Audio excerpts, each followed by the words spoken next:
और ये जो अनसर्टेनिटी वाली लाइंस हैं वो उतनी नहीं होती। फिर से एक बार रिपीट कर रहा हूं क्योंकि रिकॉर्डिंग नहीं है, आपको परेशानी नहीं होगी। ध्यान से देखिए, हमने ये माना है कि हमारे पदार्थ की जो स्पेक्ट्रम की लाइन अगर थ्योरी के हिसाब से हो तो हमारे पदार्थ के अणु एक ऊर्जा अंतराल के बराबर ऊर्जा अवशोषित करेंगे या उत्सर्जित करेंगे, और इसकी वजह से स्पेक्ट्रम की हमको एक शार्प लाइन मिलनी चाहिए, शार्प लाइन। लेकिन प्रयोगों में हमने ये देखा कि ऐसा नहीं होता है। इसका पहला कारण मैंने आपको बताया कि स्लिट की विड्थ, स्लिट को हम इतना संकरा कभी नहीं कर सकते कि उसमें से सिर्फ एक ही तरह की फ्रीक्वेंसी जाए, ऐसी रेडिएशन जाए जिसकी फ्रीक्वेंसी एक हो। नियमानुसार जाना एक ही फ्रीक्वेंसी को चाहिए, पर एक से अधिक फ्रीक्वेंसी, इसकी वजह से ये लाइन थोड़ी ब्रॉड हो जाती है, फैल जाती है, ऐसे हो जाएगी। तो आपने स्प्लिट को बहुत बढ़िया तरीके से एडजस्ट किया और पाया कि अब इससे शार्प लाइन नहीं मिलेगी, इससे बेहतरीन रेखा नहीं मिलेगी। तो ये आपकी नेचुरल लाइन हो गई, और इस नेचुरल लाइन के आधी ऊंचाई को हम कहेंगे नेचुरल लाइन विड्थ। ठीक है, आधी ऊंचाई।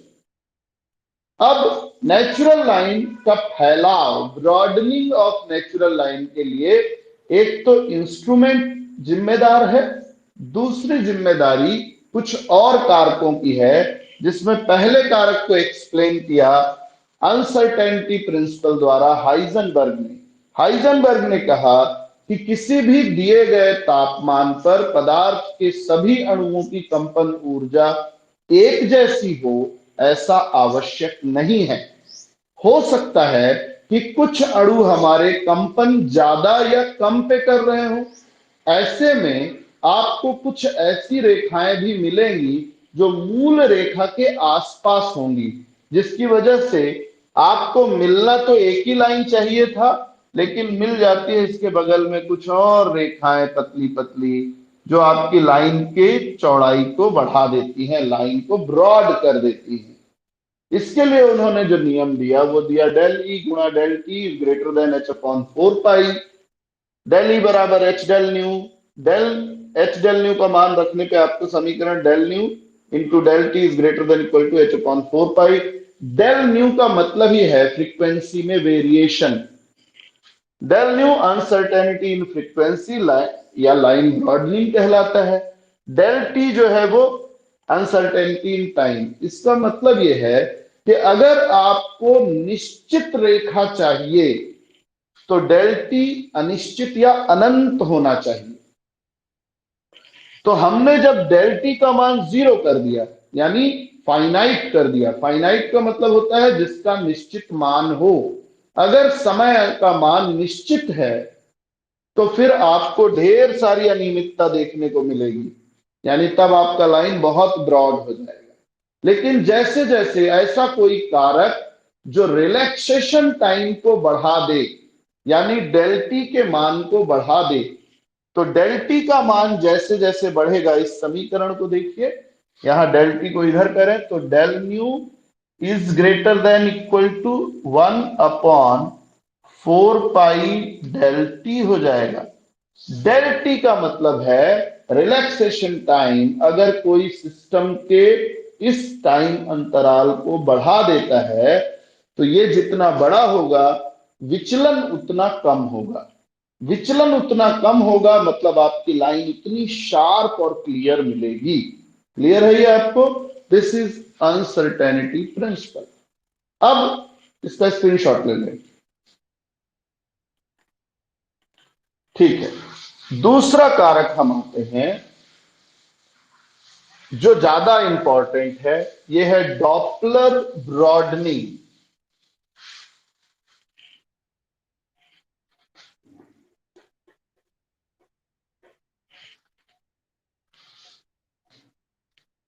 डॉपलर ब्रॉडनिंग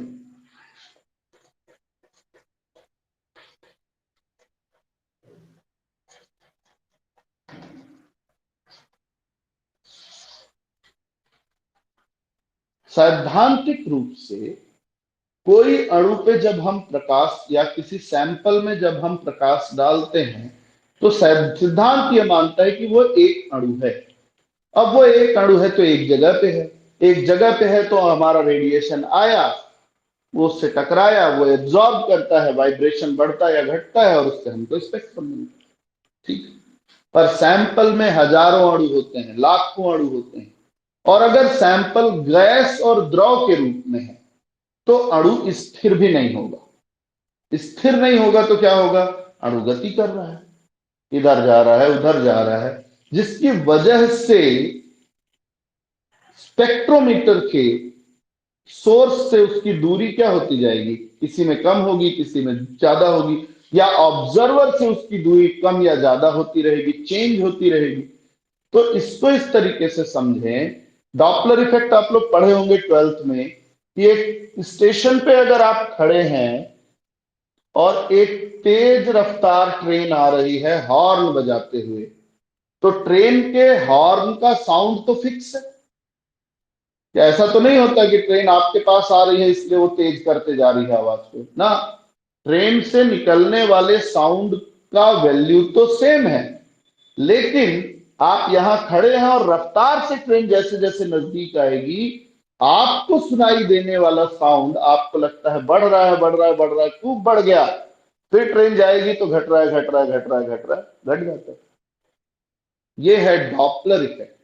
डिस्टेंस की वजह से एपरेंट साउंड, जो आपको महसूस होने वाली ध्वनि है, उसका मान बढ़ और घट रहा ऐसा प्रतीत होता है, जबकि वास्तव में उत्पन्न होने वाले साउंड की वैल्यू तो सेम है। तो सेम ऐसा ही होता है कि जब अणु स्थिर रहेगा तब तो इससे निकलने वाला फोटोन सीधे सीधे ऑब्जर्वर पे जाके एक मान उत्पन्न करेगा। लेकिन अगर अणु की गति ऑब्जर्वर की दिशा में या ऑब्जर्वर से विपरीत दिशा में हो, तो ऐसी स्थिति में फोटोन वहां तक जब पहुंचेगा तो उसकी ऊर्जा के मान में कुछ परिवर्तन हो चुका होगा। तब ऐसी स्थिति में प्राप्त जो मान है वो थोड़ा बदल चुका होगा। फिर से मैं बता दूं, ऑफ कोर्स ज्यादातर अणु वही रिजल्ट देंगे जो हम एक्सपेक्ट करते हैं, पर कुछ अणुओं की गतिशीलता हमारे एक्चुअल लाइन की जो तीव्रता है, एक्चुअल लाइन को के अगल बगल भी कुछ लाइनें उत्पन्न हो जाएंगी। तो ये कहलाता है डॉपलर ब्रॉडनिंग। और इसके लिए जो समीकरण दिया गया है कि जो न्यू बार नई फ्रीक्वेंसी जो आपको मिलेगी, नई फ्रीक्वेंसी वो क्या होगी? मूल फ्रीक्वेंसी से 1 प्लस न्यू ई। अच्छा, यहां पे ध्यान रखना कि दो चीजें हैं, वी बार और ये वी है। जहां आपको ये बताया गया है कि वी जो है वो फ्रीक्वेंसी ऑफ लाइट है। तो इसी को जब सॉल्व किया गया, फाइनली सॉल्व करके, तो डेल वी हमको डेल न्यू से मतलब है upon V is equal to minus nu upon C. तो ये जो हमने यहां पे लिखा हुआ है ये वी, ये है वेलोसिटी।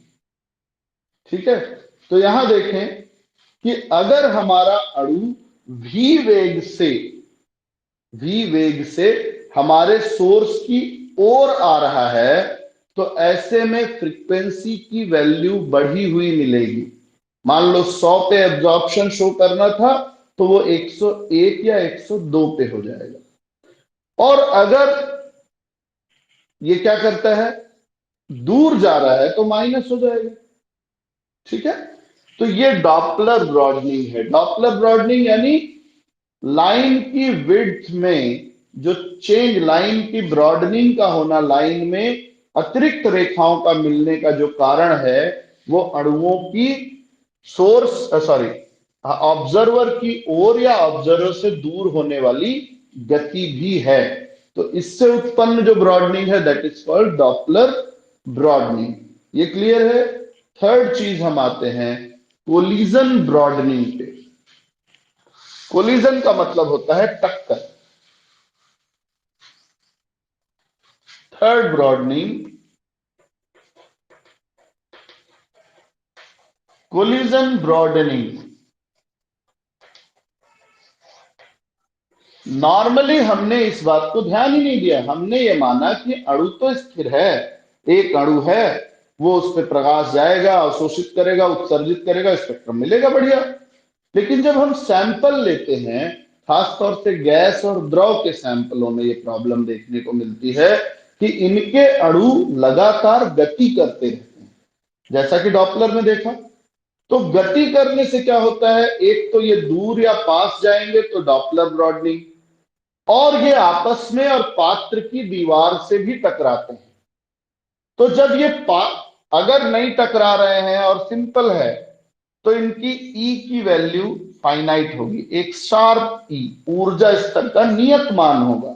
लेकिन जैसे ही ये एक दूसरे से टकराते हैं, पात्र की दीवार से टकराते हैं, इनके पोलराइजेशन की वैल्यू चेंज हो जाती है, इनमें ध्रुवण जो है वो बदल जाता है, जिसकी वजह से ई फेड हो जाता है। ई का मान या तो थोड़ा बढ़ा हुआ या तो थोड़ा घटा हुआ मिलेगा। ऐसी स्थिति में अब एक ही संक्रमण हो ये नहीं होगा, हो सकता है कुछ अणु टॉप लेवल से संक्रमण करें, कुछ अणु बॉटम से संक्रमण करें, कुछ मिडिल से संक्रमण करें।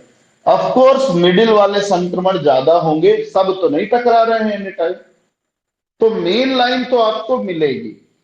लेकिन उसके साथ साथ कुछ ऐसे अणुओं की रेखा भी मिलेगी जो विचलन के कारण या तो ज्यादा फ्रीक्वेंसी पे अवशोषण कर रहे हैं या तो कम पे कर रहे हैं, और इस कारण लाइन में ब्रॉडनिंग आ जाती है।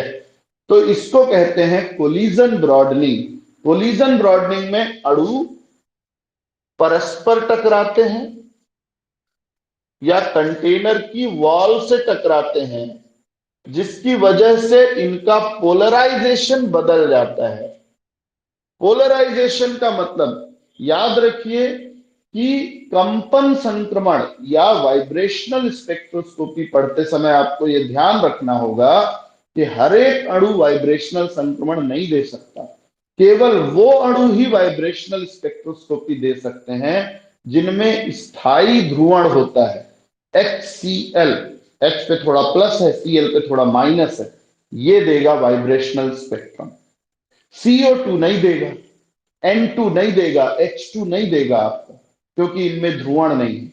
तो जब HCl का अणु, जो कि एक हिस्से में थोड़ा धनावेशित है, एक हिस्से में थोड़ा ऋणावेशित है, वो जब टकराएगा तो आवेशों के मान में थोड़ा भी परिवर्तन अवशोषित ऊर्जा की फ्रीक्वेंसी को थोड़ा बहुत बदल देता है, जिसकी वजह से आपको कोलिजन ब्रॉडनिंग यानी कि स्पेक्ट्रम की रेखा में थोड़ा फैलाव देखने को मिलता है।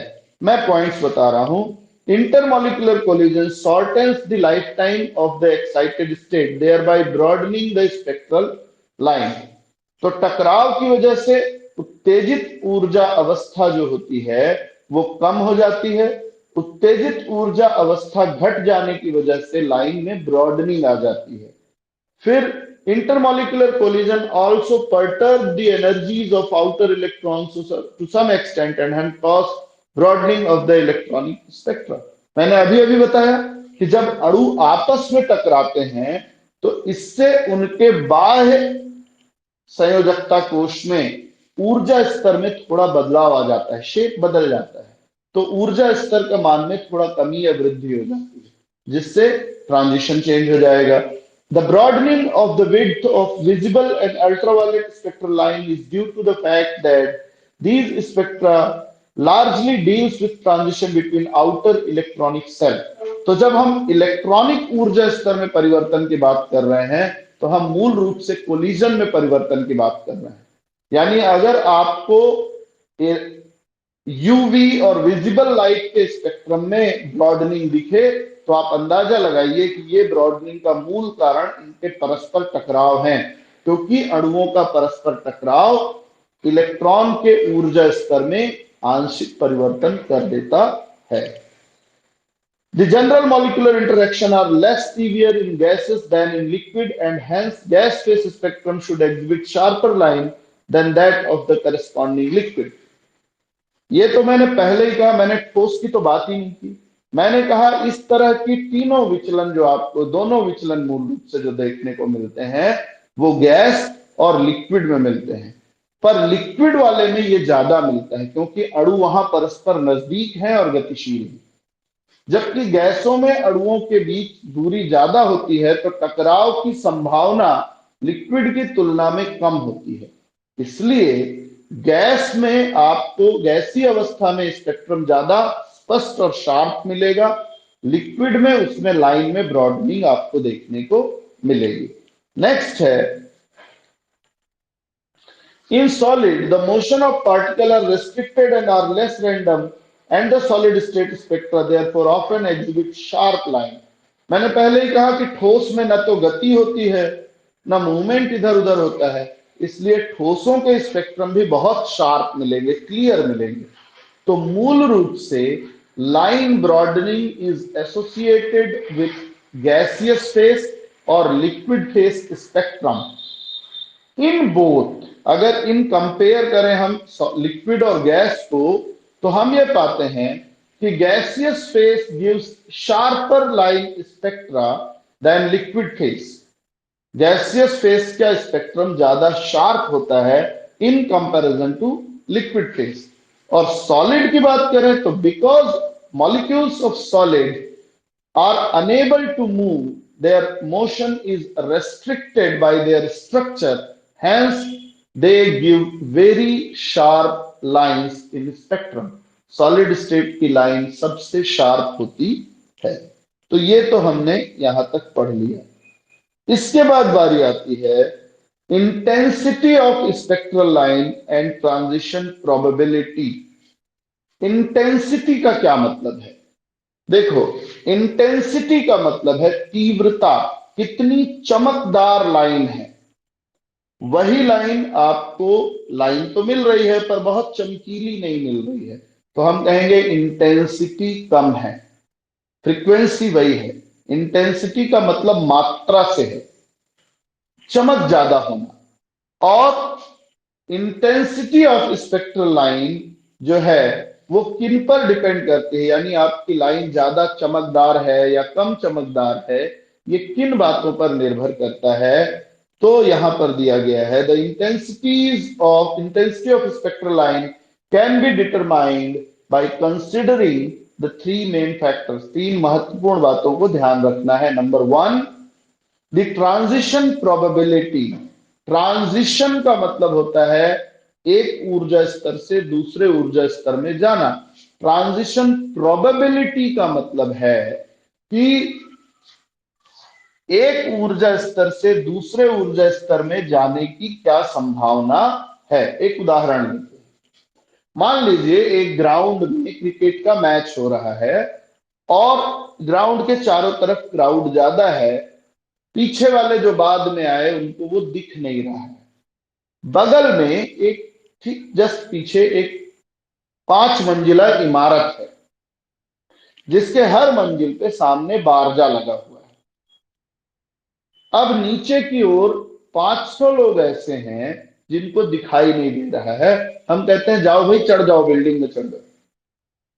तो कितने लोग ग्राउंड लेवल से क्या बोलते हैं उसको, फ्लोर नंबर 1 पे जाएंगे, कितने फ्लोर 2 पे जाएंगे? क्योंकि निश्चित तौर पे कुछ लोग टॉप पे भी जाएंगे, पर कितने जा रहे हैं इसी को हम कहते हैं प्रोबेबिलिटी।